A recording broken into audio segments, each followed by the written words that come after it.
I stopped trusting reliable the night I felt doubt on my own belt. Dark parking lot. Engine still ticking behind me.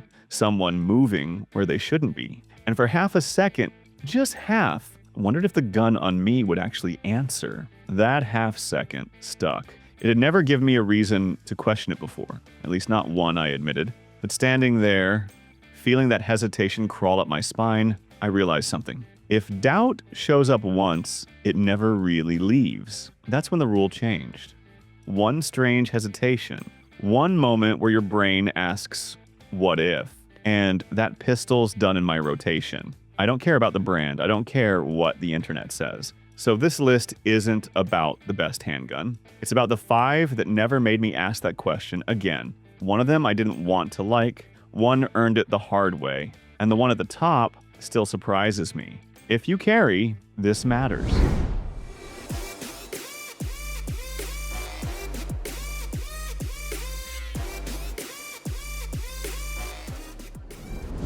Last month, same range, same crowd, and somebody taps the HK USP on my bench like it's a museum piece. Are you still dragging that thing around? They weren't wrong. Full-size USP sitting next to optics cuts and flat triggers. Looks like it missed the last 2 decades. Big slide, thick frame, safety lever like a shelf. I didn't plan to prove anything. Then the drill went sideways. Cold start, no prep, instructor calls an audible, failure to stop string, reload, then support hand only, fast, sloppy, people rushing, brass bouncing everywhere. At first guy up short strokes something and locks it halfway out of battery. Line stalls. Everybody feels it. I step in with the USP. That first double action pull is heavy, and I yank it a hair left. Annoying, I correct. After that, it just runs. Dirt on my hands, rushed reload, awkward grip with my support hand, no hesitation, no weird reset, no drama. It's not smooth. It's not light. And that safety still digs into me if I carry it too long, but I've never seen it choke. Not once. I still don't love how it feels on my belt. I just haven't caught it slipping yet, and I'm still watching. Last month, I almost left the GX4 carry at home. Small gun, Taurus logo. Easy target if something goes sideways. Instead, it rode with me on a long, exhausting day. Errands stacking up, 0 patience left. Late afternoon, crowded store. Narrow aisles. Guy cuts too close behind me near the exit. Not dramatic, just wrong distance. Wrong timing. Hand drops naturally. That's when it hit me. I hadn't thought about the gun all day. No adjusting, no checking, no subconscious. Is it still there? It had just disappeared into routine. Later that night, I ran it dirty. No warm-up, same carry ammo from months back, fast strings, then support hand only because my right wrist was cooked. I expected at least one stutter, nothing. Not smooth, not pleasant. It snaps. It shifts in the hand. You work a little harder with it, but there wasn't a single moment where I felt exposed. That irritated me more than it should have. I still look at the name on the slide longer than I need to, and I still catch myself waiting. Hasn't slipped yet. Doesn't mean I've stopped watching it. The next one, that's not a gun you watch. That's a gun people assume is automatic, like it earns trust just for showing up. And that assumption almost made me lazy. The trigger isn't special. It never has been. Little bit of take-up. Nothing dramatic on the wall. If I handed it to you blind, you wouldn't call it impressive. So why do I still trust the Glock 19 Gen 5 more than guns that feel better? A guy I respect told me it's overrated. Said people default to it because they're lazy. That conversation stuck. A few months later, in a low-light class, standing on cracked gravel with rain starting to spit and my hands cold, I caught myself hesitating before string. Not because of the drill, but because his voice was in my head. I pressed through it. The 19 tracked, reset, fed, lock back. Nothing dramatic, just work. That's when it got irritating. I wanted a hiccup.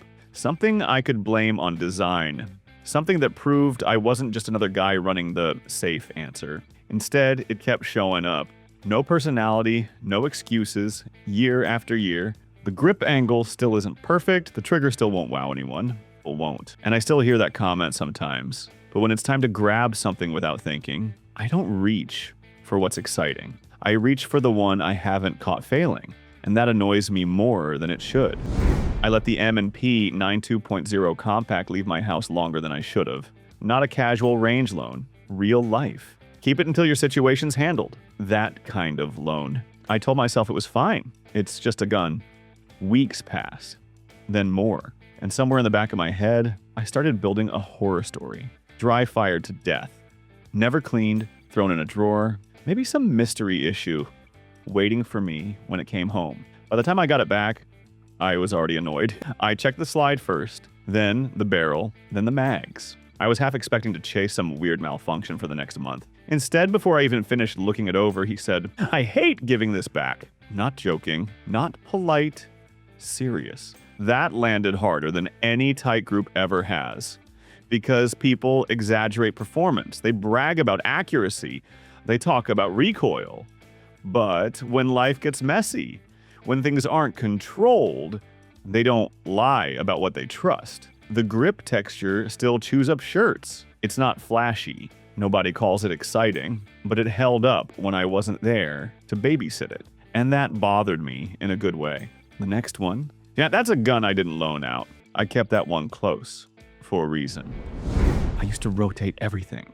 That was my edge. Nothing stayed in the top spot long. If something started feeling comfortable, I'd bench it. I told myself that's how you stay objective, stay sharp, never marry a platform. Then the Walther PDP Full-Size showed up. No big entrance, no dramatic first range day. It ran fine. A little chunky up top. Texture that grabs more than it needs to. I figured it would cycle out like the rest once something newer caught my attention. It didn't. Weeks passed, then months. One day, I opened the safe to switch things up and realized I hadn't switched anything in a long time. The rotation wasn't slowing down. It was dead. I never announced it, never crowned it. I just kept picking it up, not because it was flashy, not because it felt revolutionary. It just kept landing back in my hand. The dot stayed where it was supposed to. The gun settled the same way every time. No drama, no negotiations. That's the part that sits weird. I didn't win some debate about the PDP. The debate just stopped happening. And I'm not sure if that means it earned that spot or if it quietly took it. I didn't take the SIG P365 X macro seriously at first. Longer slide, stretched grip, still thin. In my head, it was a smaller hand advantage gun. Something that would fit certain shooters better than me. I figured I'd run it fine, but not better than my bigger pistols, and then I handed it over. She's got smaller hands, struggles with thicker grip sometimes. I expected snap, expected overcorrection, expected that little micro compact dance on recoil. Instead, the dot barely left the window. First string was tight, cleaner than mine. Follow-ups sharper, no fighting the gun, no hesitation. That irritated me. I took it back and ran it harder. Faster splits, more pressure, and suddenly I felt what I'd missed. The grip actually locked in better than I wanted to admit. The recoil impulse wasn't soft, but it was straight, predictable, efficient. It's still lighter than a duty gun. Still has that thin frame feel. On paper, it shouldn't compete with larger pistols. But watching someone else shoot it better than I did cracked something. Maybe it wasn't about hand size. Maybe I just like telling myself bigger meant better. I don't love that realization, and I definitely don't love how easily that little gun exposed it.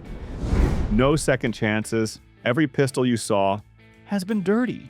Carried longer than it should have been, shot tired, run fast. None of them crossed that failure line. That doesn't mean perfect. One's thicker than I like. One still has a trigger that annoys me. And one of them I'm still watching. If your favorite didn't show up, it probably stumbled somewhere I didn't forget. That's not hate. That's memory. So ask yourself something simple. When you press the trigger on the one you carry, do you feel calm or do you hope? I'm Steve. And if there's even a little hope in that answer, you already know.